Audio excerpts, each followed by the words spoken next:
Hai Kamel, aku mau tanya, kapan kita boleh mulai lari lagi setelah keseleo?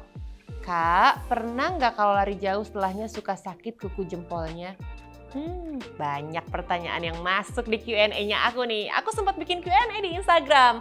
Kali ini akan aku coba jawab ya di Fit with Mel.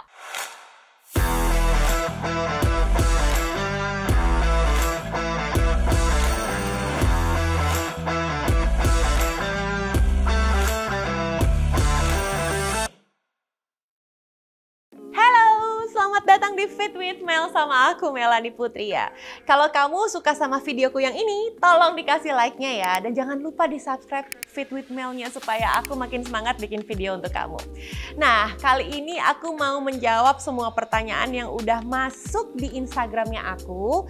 Aku paham banget sih ya, bagi teman-teman yang emang udah rutin lari, masih ada aja tuh pertanyaan yang rasanya kayak gemes nih, mau nanya ke siapa tapi nggak tahu. Nanyanya ke Fit with Mel deh jadinya.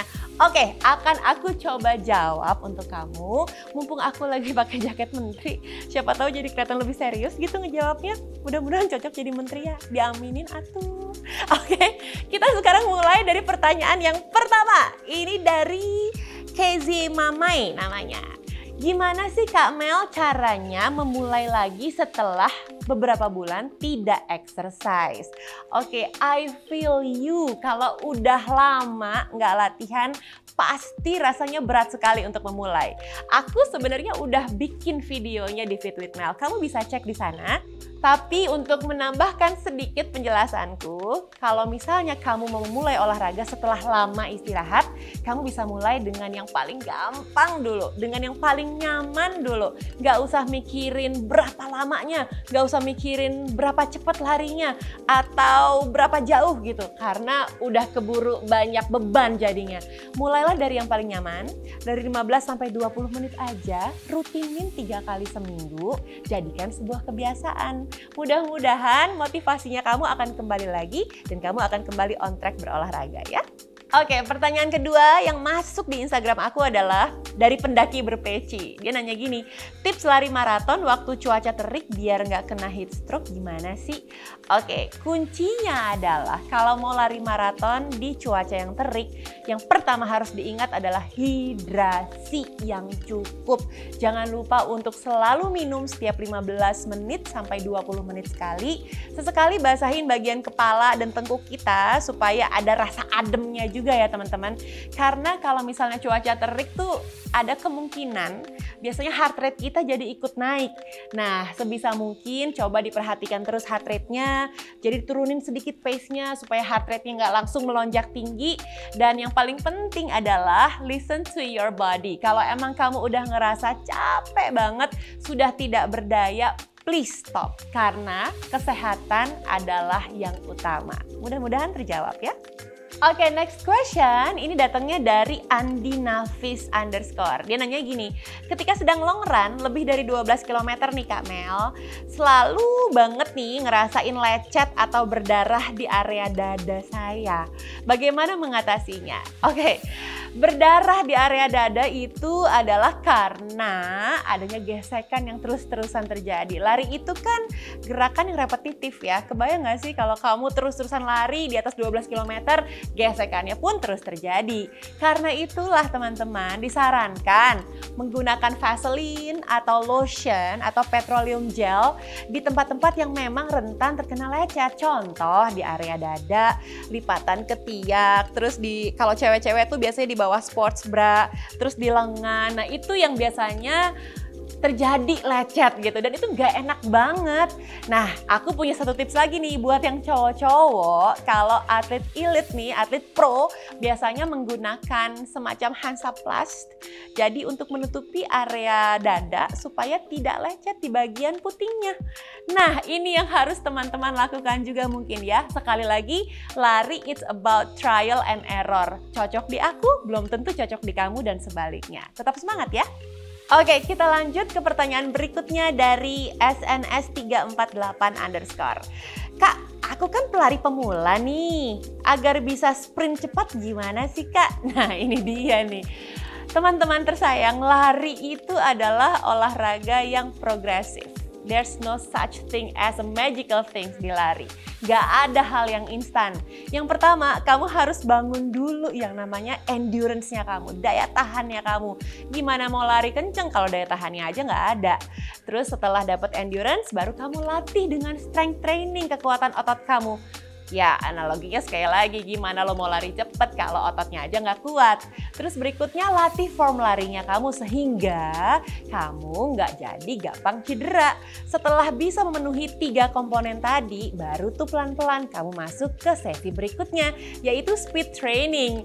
Jadi teman-teman sekali lagi, kalau baru mulai lari, jangan ujuk-ujuk langsung lari sprint. Karena amit-amit jangan sampai terjadi. Yang ada, kamu malah jadi cedera. Kita nggak mau itu kan? Mudah-mudahan terjawab ya. Oke lanjut, ini dari Ben_RD27. Dia nanya, Kak, sepatu lari itu sebaiknya diganti berapa kilometer pemakaian? Oh maksudnya setelah berapa kilo dipakainya ya. Oke, kebanyakan sepatu lari itu average-nya di 400 sampai 600 km. Itu baru bisa kita pensiunkan gitu ya. Tapi memang ada beberapa jenis sepatu yang cushionnya tipis. Jadi nggak nyampe 400 pun kalau kamu pakainya memang terus-terusan di aspal pula. Nah itu biasanya akan lebih cepat aus teman-teman. Nah yang bisa merasakan itu kita sendiri. Kalau rasanya udah kurang enak dipakainya atau dari tampilannya memang udah kelihatan botak gitu ya biasanya ya. Nah langsung diganti aja karena sekali lagi sepatu itu bisa memberikan kenyamanan untuk kita dan juga untuk unsur safety-nya teman-teman. Jangan sampai cedera hanya gara-gara sepatunya udah kadaluarsa. Oke, pertanyaan berikutnya datang dari Radriantika. Istilah pace itu apa ya? Pasti banyak nih teman-teman yang baru mulai lari, sering dengerin atau sering lihat di sosial media. Pace 6, pace 9, pace 5 itu apa? Oke, aku jelasin ya. Pace itu adalah durasi atau berapa lama kita bisa berlari dalam 1 kilometer atau miles. Kalau di Indonesia kita nyebutnya kilometer seringannya ya. Tapi kalau di luar negeri, di Amerika, itu orang menggunakan satuannya miles. Nah sekarang kita stick to kilometer aja. Nah jadi kalau misalnya sebagai contoh nih ya, dalam 1 kilometer kamu bisa menempuh waktu 6 menit. Nah itu bisa dikatakan pace kamu pace 6. Ya, kalau misalnya dalam 1 kilometer kamu bisa menyelesaikan dalam waktu 9 menit. Nah itu tandanya pace kamu pace 9. Jadi mudah-mudahan sekarang kamu udah nggak bingung lagi. Kalau misalnya ada yang ngomongin pace, kamu ngerti pace kamu di mana. Oke lanjut kita ke pertanyaan berikutnya. Ini dari Christianshu_65. Dia nanya gini, Kak tanya dong untuk kaki biar bisa sering jinjit gimana ya? Biar bisa sering jinjit mungkin maksudnya adalah landing di bola-bola kaki ya. Oke gini, jadi cara landing pelari itu ada 3 jenisnya. Yang pertama adalah forefoot alias jinjit. Yang satu lagi adalah midfoot strike alias yang di tengah-tengah ini. Dan yang terakhir adalah heel strike. Jadi ada 3 yang biasanya digunakan oleh pelari. 3-tiganya nggak ada salahnya sebenarnya, masing-masing punya fungsinya. Tapi kalau mau lari jarak jauh, biasanya yang direkomendasikan adalah mendarat dengan midfoot alias di tengah-tengah nih. Jadi kalau kita jinjit yang ada nanti ada tension di bagian betis. Kalau kita heel strike yang ada nanti efeknya ke lututnya kita teman-teman. Sekali lagi yang paling benar yang direkomendasikan adalah midfoot. Sebenarnya aku udah pernah bikin videonya juga untuk kamu bisa cek juga. Tapi kalau kamu pengen tahu gimana sih cara ngelatihnya supaya kita bisa lari mendaratnya pakai midfoot, coba deh latihan ABC drills atau ladder drills. Running formnya diperbaiki, nah itu akan membawa kita menjadi terbiasa lari dengan midfoot. Dan tentu saja tidak rentan terkena cedera. Alright, kita lanjut lagi ke pertanyaan berikutnya. Ini dari Dr. Arums. Dia nanya gini, cara milih sepatu lari dong. Sama rekomen, dia nulisnya rekomen, aku jadi baca rekomen deh. Sama rekomen brand sepatu yang enak buat long run. Ini dia nih, milih sepatu kayak milih jodoh cuy, susah. Enggak sih, lebih gampang milih sepatu sih. Karena cocok-cocokan teman-teman. Karena gini, Ada tipe kaki yang netral, yang medium gitu ya. Ada yang flat banget, yang nggak ada lengkungan, yang nggak ada cekungannya. Tapi ada juga yang tinggi banget cekungannya. Kan beda-beda ya bentuk kaki setiap orang. Jadi memang kamu harus datang ke toko sepatunya. Kamu harus cobain langsung gimana rasanya menggunakan sepatu tersebut. Dan cobain larinya di situ, cobain lompat atau lari-lari kecil. Karena dengan begitu kamu jadi tahu nih kira-kira sepatunya nih cocok nggak dengan karakter kaki kamu. Dan ingat sekali lagi, yang paling penting ketika memilih sepatu lari adalah coba tolong dikasih jarak paling enggak 1 atau 2 jari dari jari kamu sampai ke ujung sepatu. Jangan sampai mentok ya teman-teman, karena ketika kamu berlari, kamu akan melakukan banyak gesekan tuh di kaki kamu. Jadi kalau kesempitan atau terlalu pas, biasanya ujung-ujungnya kuku kakinya suka copot. Nggak pengen kan kukunya copot? Nah ya udah, cari yang paling cocok untuk kamu. Kalau masih bingung, aku udah pernah bikin videonya untuk kamu di Fit with Mel. Silahkan langsung dicek ya. Oke, lanjut kita. Ini dia pertanyaan berikutnya dari Just Meldy. Dia nanya, halo Kak, setelah lari HM atau FM, FM tuh full marathon, HM tuh half marathon, siapa tahu kamu belum ngerti ya. Nah, gimana sih step recovery fisik dan nutrisi, kapan bisa memulai lagi? Oke gini, saat kita mengikuti HM atau FM teman-teman, yang rusak bukan cuma otot kamu aja, tapi organ tubuhnya kamu juga bekerja 2 kali lipat lebih berat. Ditambah lagi bukan cuma fisik yang capek, tapi secara psikis, mentalnya kamu juga pasti merasakan keletihan atau fatigue. Yang perlu kamu lakukan setelah melakukan HM atau FM adalah yang pertama, istirahat total aja dulu, udah seharian gak usah ngapa-ngapain. Tapi memang ada juga beberapa orang yang memilih abis HM, abis FM, besoknya langsung recovery run. Oke. Itu boleh aja sih pilihan kalau memang kamu merasa nyaman melakukan itu. Tapi apabila tidak, rest. Total rest. Nah berikutnya kamu bisa tuh melakukan recovery dengan menggunakan ice bath atau mandi air dingin. Nah itu bisa membantu supaya otot kamu bisa kembali rileks. Terus berikutnya kamu bisa menggunakan compression.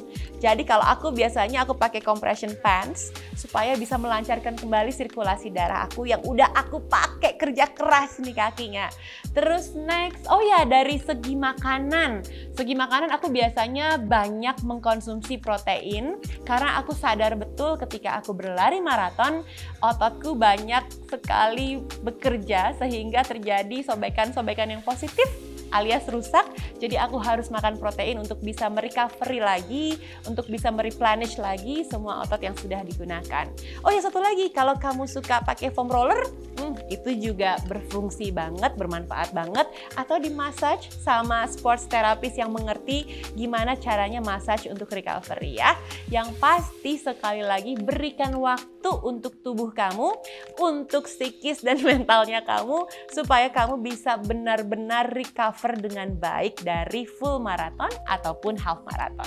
Oke, next dari Anggi Fahira. Kak, aku sering lari nih, terus tulang yang betis itu jadi sakit. Ada tips nggak Kak? Oh, mungkin itu cedera shin splint kali ya. Aku sebenarnya udah punya videonya sih, kamu bisa cek di situ, udah jelas banget. Tapi mungkin aku ingetin lagi teman-teman, kalau memang kamu merasakan ada masalah atau sakit di bagian tulang kering kamu, itu tandanya kamu melakukan 3 hal. Too much, too soon, too fast. Terlalu banyak latihannya, jadinya overtraining. Too soon, terlalu buru-buru pengen ngebut. Too fast, ya itu pace-nya kenceng aja terus, nggak pernah lari dengan pace santai. Kalau kamu udah mengevaluasi dari 3 hal itu dan tetap merasakan ada sakit di bagian tulang kering, mungkin yang bisa kamu lakukan adalah teknik RICE. Yang pertama adalah rest, istirahat, jangan dipaksa lari kalau udah sakit.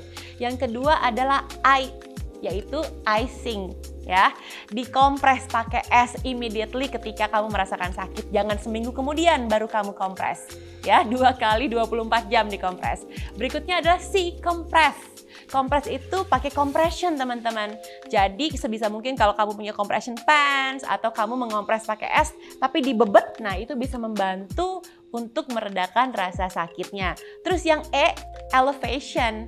Coba deh kakinya dilurusin, dinaikin lebih tinggi dari jantung kita. Nah, teknik atau metode rise itu bisa kamu lakukan kalau memang masih benar-benar keras kepala nih si shin splint ya, nggak hilang-hilang juga. Tandanya kamu harus mencari terapis atau sports doctor atau fisioterapis lah yang kamu tahu. Terus kamu coba untuk konsultasikan dan dicari bagaimana solusi yang baik untuk kamu ya. Oke, berikutnya dari Fabulous. Pertanyaannya adalah durasi optimal lari per minggu itu berapa sih Kamel? Yang paling beneficial dan tidak overtrain yang seperti apa? Oke, kalau tujuannya hanya untuk mencari sehat berdasarkan Kementerian Kesehatan, itu anjurannya adalah 30 menit dalam satu hari dan dilakukannya 3 kali seminggu untuk menjaga kesehatan ya dengan intensitas yang sedang. Tapi kalau mendengar WHO katanya 150 menit per minggu itu udah cukup untuk bisa menjaga kesehatan kita. Nah, tapi ada tapinya lagi nih. Kalau untuk teman-teman yang ingin meningkatkan performa, pengen naikin pace, pengen ikut maraton. Nah, ini ada aturan yang dinamakan 10% rules, teman-teman. Ingat, kalau weekly mileage-nya teman-teman itu sekitar mungkin 100 km dalam satu minggu. Nah, untuk minggu depan ya nggak boleh naik lebih dari 10% ya. Karena ketika udah naik lebih dari 10%, kemungkinan terjadinya cedera, sakit fisiologis juga mungkin banget terjadi, dan secara mental juga fatigue yang akan mungkin muncul. Jadi hati-hati, semua ada hitungannya, semua ada strukturnya, dan yang paling benar sih didampingin coach latihannya. Jadi bisa diawasi dengan baik ya. Pertanyaan dari Gitano nih kali ini. Gitano nanya, "Hai Mel, aku mau tanya dong, kapan kita boleh mulai lari lagi setelah keseleo?" Aduh, keseleo alias cedera ya. Sebenarnya tergantung tingkat cederanya sih, seberapa parah. Kalau berdasarkan pengalaman aku nih, kalau memang cederanya masih yang mild, masih yang ringan, nggak pakai lama sih. Apalagi kalau kita melakukan metode yang tepat. Seperti yang aku udah jelasin tadi tuh, melakukan RICE, R-I-C-E. Nah, kalau misalnya bisa dikejar 2 kali 24 jam, itu biasanya ya seminggu kemudian udah bisa dipakai lari lagi. Tapi yang jadi masalah adalah ketika udah cedera, parah pula dan didiamkan. Biasanya bodo amat, yang penting gue masih bisa lari. Nggak apa-apalah, mau long run hari ini. Nah, itu yang celaka. Nah, kalau misalnya kamu mengalami hal itu, tolong langsung saja cari sports medicine dokter, kamu konsultasikan atau ke fisioterapis, terus kamu tanya kondisi kaki kamu ini seperti apa. Please teman-teman, kalau udah ada rasa yang tidak nyaman, yang mengganggu larinya kamu, jangan di-ignore, jangan didiamkan. Kita pengen lari sampai tua, kita pengen menikmati kebahagiaan lari selamanya ya. Pertanyaan berikutnya, pertanyaan yang sering banget aku alamin nih. Dari I2Gun. Kak, pernah nggak kalau lagi lari jauh setelahnya suka sakit kuku jempolnya? Kalau kamu kan kuku jempol ya, kalau aku telunjuk sering banget nih copot kukunya, udah langganan kayaknya. Nggak bangga juga sih, nyebelin banget rasanya. Tapi memang tipsnya adalah sebisa mungkin cari sepatu jangan yang ngepas banget ukurannya sama kaki kita. Karena kalau lagi lari kan suka ada benturan tuh teman-teman. Kalau ukurannya ngepas, udah pasti biasanya kebentur-bentur, walhasil apa? Kukunya copot. Jadi tipsnya adalah cari yang satu jari lebih lebar atau lebih besar size-nya daripada kaki kita. Terus hindari rute yang sifatnya terlalu nanjak atau turun, karena itu udah pasti bisa jadi penyebab juga nih teman-teman, adanya kaki yang sakit atau kuku yang copot. Tapi sorry to say, it's normal. Kamu ngomong deh sama semua teman-teman pelari, banyak yang mengalami hal yang sama ya. Dan aku doakan mudah-mudahan kamu segera mendapatkan sepatu yang cocok. Pertanyaan dari Tiwi nih yang berikutnya. Uni, apo? Langsung roaming jadi orang Minang. Kenapa pada saat lari pernah tiba-tiba perut terasa sakit kayak ketusuk jarum? Disebabkan karena apa ya? Banyak banget pasti di antara kamu, bahkan aku pun juga masih beberapa kali merasakan baru mulai lari ada rasa nggak enak di samping, ya kan? Kayak kram gitu, itu kita namakan side stitch teman-teman, atau kram perut. Sebenarnya penyebabnya banyak, bisa terlalu mepet waktu sarapan atau waktu makannya kamu dengan waktu lari. Jadi sebisa mungkin tolong dikasih waktu 2 jam ya jaraknya sebelum kamu mulai berolahraga. Terus bisa juga karena pernafasan yang buruk teman-teman. Kadang-kadang saat kita berlari itu kan diafragma kita jadi menyempit tuh ya. Nah diafragma kita menyempit sehingga dia jadi ada kontraksi di area perut kita. Cara yang paling mudah untuk bisa meminimalisirnya adalah cobalah latihan atur nafas menggunakan diafragma. Diafragma itu adalah rongga yang ada di bawah dada kita atau di atas perut. Ketika lari ambil nafasnya pakai diafragma. Tarik nafasnya lewat hidung, keluar lewat hidung. Ini saat terjadi side stitch. Coba lakukan hal tersebut ya. Sambil kamu turunkan pace-nya kamu saat berlari di bagian yang sakit. Coba kamu angkat sedikit, ditekan sedikit, diangkat. Tarik nafas lewat hidung, keluar lewat hidung lagi. Pakai diafragma ya, bukan dada ya. Tarik nafas lagi. Sambil turunkan pace-nya. Ditekan ke atas sedikit. Nah itu biasanya akan membantu mengurangi rasa sakitnya. Aku udah pernah bikin videonya kok buat kamu, silakan langsung dicek aja. Mudah-mudahan bisa membantu ya. Alright, ini adalah pertanyaan terakhir. Ada 3 penanya yang nanyain pertanyaan yang sama nih ya. Dari Abdul Haris. Setelah lari, nafas tuh agak ngos-ngosan Kak, apalagi untuk pelari pemula. Gimana sih mengaturnya supaya bisa teratur lagi? Terus dari Dewi Rahmat juga nanya yang sama nih, tips biar nggak ngos-ngosan pas lari Kak.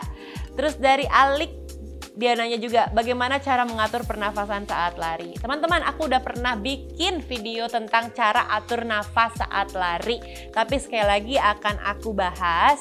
Jadi begini, nafas bagi pelari sama halnya dengan latihan endurance dan kecepatan. Jam terbang teman-teman.